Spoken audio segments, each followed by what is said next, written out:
Genesis chapter 47 verse 28 to chapter 50 verse 26. Torah Portion 12. Vayechi, and he lived.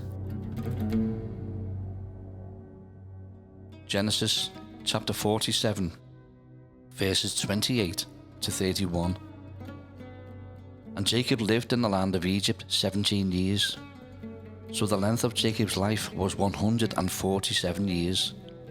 When the time drew near that Israel must die, he called his son Joseph and said to him, "Now, if I have found favour in your sight, please put your hand under my thigh, and deal kindly and truly with me.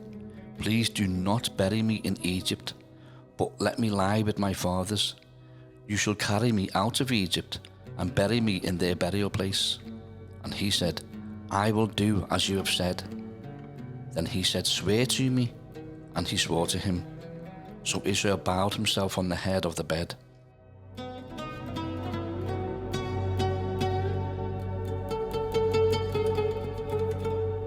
Genesis chapter 48 verses 1 to 22. Now it came to pass after these things that Joseph was told, "Indeed, your father is sick." And he took with him his two sons, Manasseh and Ephraim. And Jacob was told, "Look, your son Joseph is coming to you." And Israel strengthened himself and sat up on the bed.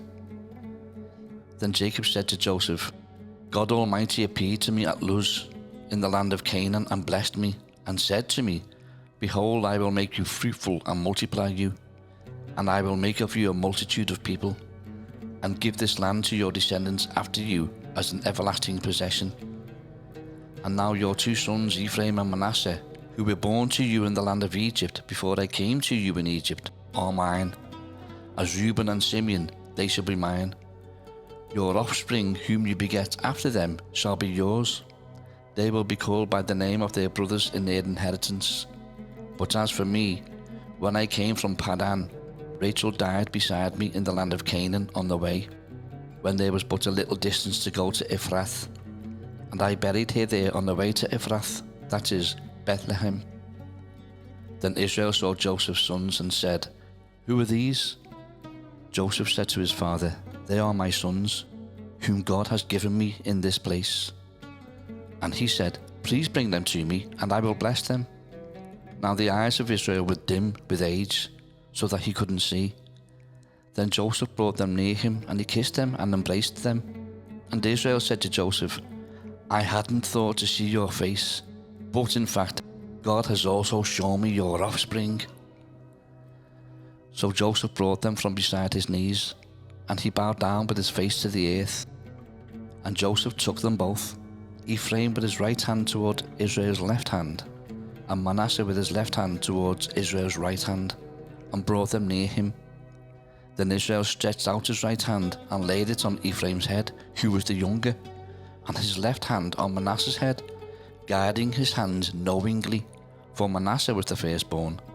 And he blessed Joseph and said, "God, before whom my fathers Abraham and Isaac walked, the God who has fed me all my life long to this day, the angel who has redeemed me from all evil, bless the lads. Let my name be named upon them, and the name of my fathers Abraham and Isaac, and let them grow into a multitude in the midst of the earth." Now when Joseph saw that his father laid his right hand on the head of Ephraim, it displeased him. So he took hold of his father's hand to remove it from Ephraim's head to Manasseh's head. And Joseph said to his father, "Not so, my father, for this one is the firstborn. Put your right hand on his head." But his father refused and said, "I know, my son, I know. He also shall become a people, and he also shall be great. But truly his younger brother shall be greater than he, and his descendants shall become a multitude of nations." So he blessed them that day, saying, "By you Israel will bless, saying, May God make you as Ephraim and as Manasseh." And thus he set Ephraim before Manasseh. Then Israel said to Joseph, "Behold, I am dying, but God will be with you and bring you back to the land of your fathers. Moreover, I have given to you one portion above your brothers. which I took from the hand of the Amorites with my sword and my bow.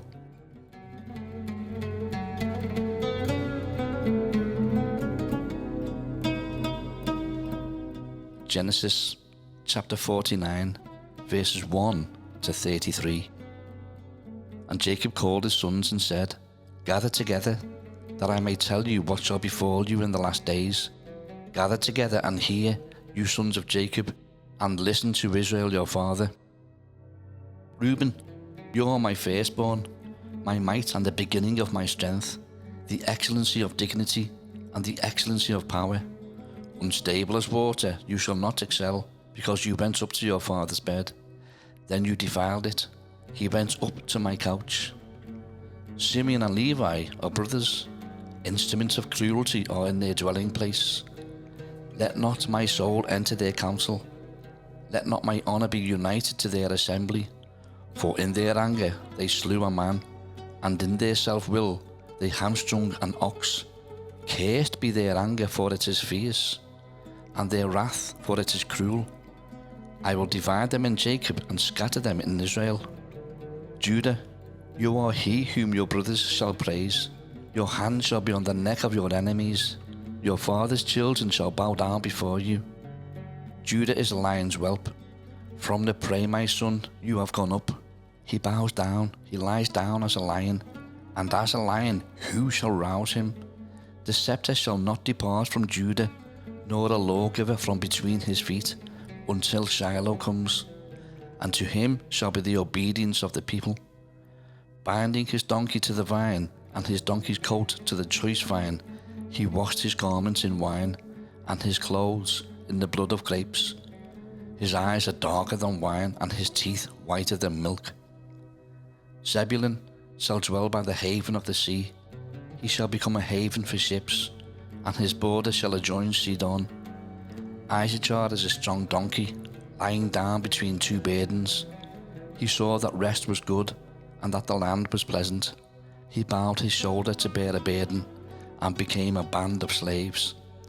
Dan shall judge his people, as one of the tribes of Israel.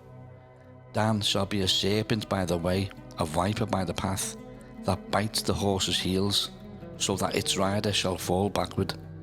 I have waited for your salvation, O Lord. Gad, a troop shall tramp upon him, but he shall triumph at last. Bread from Asher shall be rich, and he shall yield royal dainties. Naphtali is a deer let loose. He uses beautiful words. Joseph is a fruitful bough by a well. His branches run over the wall. The archers have bitterly grieved him, shot at him and hated him, but his bow remained in strength, and the arms of his hands were made strong by the hands of the mighty God of Jacob. From there is the shepherd, the stone of Israel, by the God of your father who will help you, and by the Almighty who will bless you with blessings of heaven above, blessings of the deep that lies beneath, blessings of the breasts and of the womb. The blessings of your father have excelled the blessings of my ancestors, up to the utmost bound of the everlasting hills. They shall be on the head of Joseph, and on the crown of the head of him who was separate from his brothers. Benjamin is a ravenous wolf. In the morning he shall devour the prey, and at night he shall divide the spoil. All these are the 12 tribes of Israel, and this is what their father spoke to them. And he blessed them. He blessed each one according to his own blessing. Then he charged them and said to them, I am to be gathered to my people. Bury me with my fathers in the cave that is in the field of Ephron the Hittite, in the cave that is in the field of Machpelah, which is before Mamre in the land of Canaan, which Abraham bought with the field of Ephron the Hittite as a possession for a burial place. There they buried Abraham and Sarah his wife.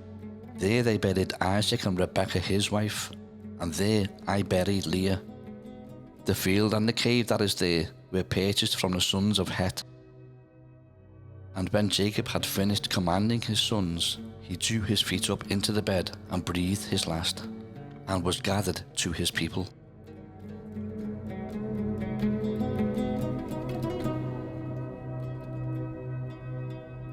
Genesis chapter 50, verses 1 to 26. Then Joseph fell on his father's face and wept over him and kissed him. And Joseph commanded his servants, the physicians, to embalm his father. So the physicians embalmed Israel. 40 days were required for him, for such are the days required for those who are embalmed. And the Egyptians mourned for him 70 days. Now when the days of his mourning were past, Joseph spoke to the household of Pharaoh, saying, If now I have found favour in your eyes, please speak in the hearing of Pharaoh, saying, My father made me swear, saying, Behold, I am dying. In my grave which I dug for myself in the land of Canaan, there you shall bury me. Now therefore please let me go up and bury my father, and I will come back. And Pharaoh said, Go up and bury your father, as he made you swear.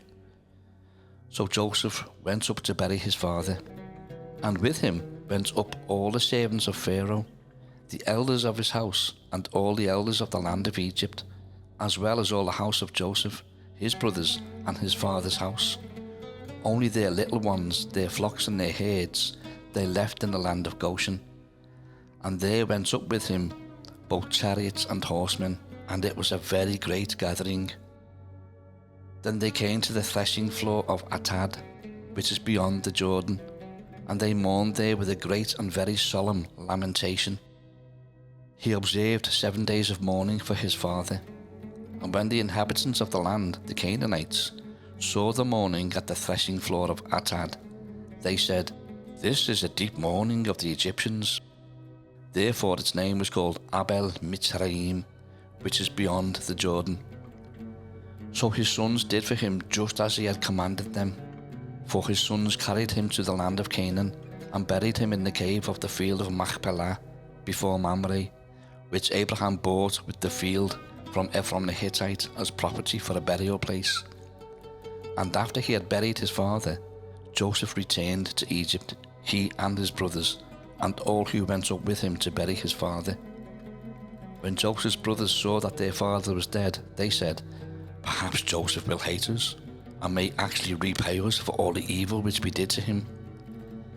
So they sent messengers to Joseph, saying, Before your father died, he commanded, saying, Thus you shall say to Joseph, I beg you, please forgive the trespass of your brothers and their sin, for they did evil to you. Now, please, forgive the trespass of the servants of the God of your father. And Joseph wept when they spoke to him. Then his brothers also went and fell down before his face, and they said, Behold, we are your servants. Joseph said to them, Do not be afraid, for am I in the place of God? But as for you, you meant evil against me, but God meant it for good, in order to bring it about as it is this day, to save many people alive. Now therefore do not be afraid. I will provide for you and your little ones. And he comforted them and spoke kindly to them. So Joseph dwelt in Egypt, he and his father's household. And Joseph lived 110 years. Joseph saw Ephraim's children to the 3rd generation. The children of Machir, the son of Manasseh, were also brought up on Joseph's knees. And Joseph said to his brethren, I am dying, but God will surely visit you, and bring you out of this land, to the land of which he swore to Abraham, to Isaac, and to Jacob. Then Joseph took an oath from the children of Israel, saying, God will surely visit you, and you shall carry up my bones from here. So Joseph died, being 110 years old, and they embalmed him, and he was put in a coffin in Egypt.